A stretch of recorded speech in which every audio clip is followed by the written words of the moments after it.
people's sadness. I can feel their happiness, but unfortunately, it doesn't seem to be as often that I feel their happiness. I have a tendency to feel what they require to release, or perhaps an area where they have energy that is trapped. Claircognizance is clear knowing, which means they say that males have a tendency to have this gift more frequently, or be aware of this gift more frequently than women, but there are women that have this gift as well, and that's just getting whole ideas. You don't really know exactly where it's coming from, but you know you have this whole idea.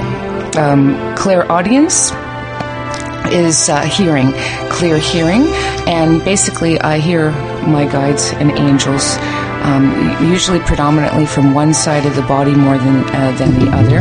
It is normally on the right side of the body, near the ear. It actually sounds sometimes like your own voice, but any intuitive guidance usually is very positive.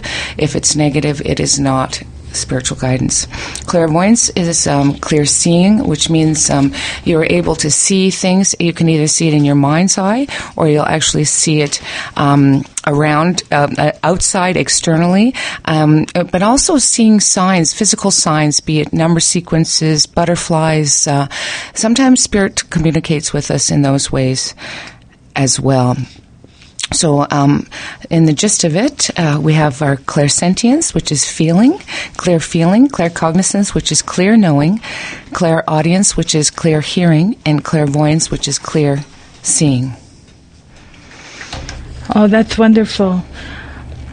Rose has blessed to be taught by Doreen Virtue as an ATP since 2002, and also experienced mediumship mentorship program with Doreen Virtue.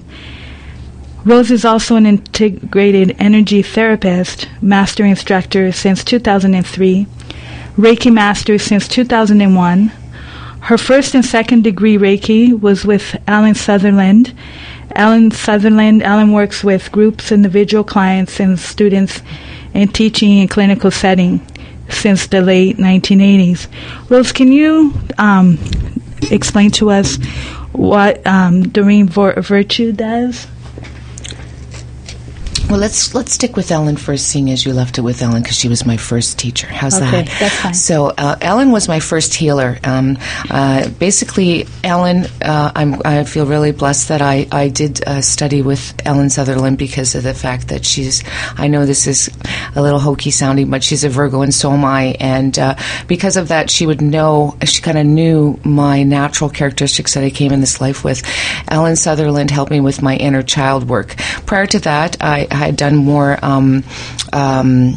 introspective, transformational work with thought process and things like that. But when I actually got into the energy work, which was the Reiki with Ellen Sutherland, and doing this deep personal work on myself, is really when I saw big changes start happening in my life.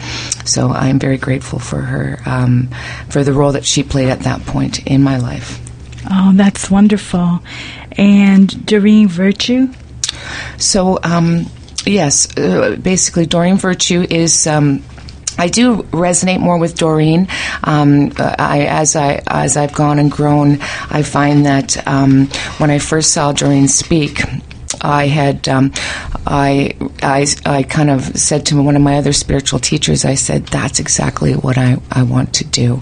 I just felt, prior to that, I had other teachers, but each one of them had their own style, which I was very grateful for, but I resonated more with how Doreen projects herself out there with the public. I know she's much more articulate than I am, but what I do find that what Doreen does and how she empowers others, and how she really preaches about self-care as well as, so you're caring for yourself as well as others. I really like that about Doreen's work. And Doreen specializes in angel communication. She also teaches others about, the goddess energy, about our chakras. She's more of a full spectrum type of a teacher, and that's why I say I resonate a little bit more with Doreen. Oh, that's wonderful. Now, can you explain to our listeners what Doreen does, what angel therapy is? Well, first of all, Doreen has a PhD. She's a psychotherapist, and she basically did mainstream type of work for the longest time. And then she had an interaction with her own angels who helped, she feels, to save her life. And after that, she prayed and she said, how can I pay you back for this wonderful gift that you gave me? And they said to teach as many people as possible, as quickly as possible, that the angels are real, that they're here to assist you in all ways. And within a very brief period of time, she was guided to create this modality called angel therapy. Oh, that is what you are part of your discipline now, Rose? Yes, it's a big piece of my work. She said that she feels. And I've had it. I've experienced it myself. That even though she's been a therapist all those years and things like that, that she's seen much more profound results as a result of working with the angels with any client than she ever had in just a traditional therapeutic session. So that is, I have to admit, when I really started incorporating the angels into my daily life on a really pure conscious level, because I always believed the angels were around. I was kind of more into the cool aspect of things. I would call them my guides when I was young. I started with the tarot and things like that, and I always went in the light direction. My focus was always with the light. I would always pray before anything that I did, but for some reason, I really don't think I really truly it's like the more consciously you're aware, the more you really truly desire to connect with your angels, the better results that you'll have and the better impact they'll have on your life as well.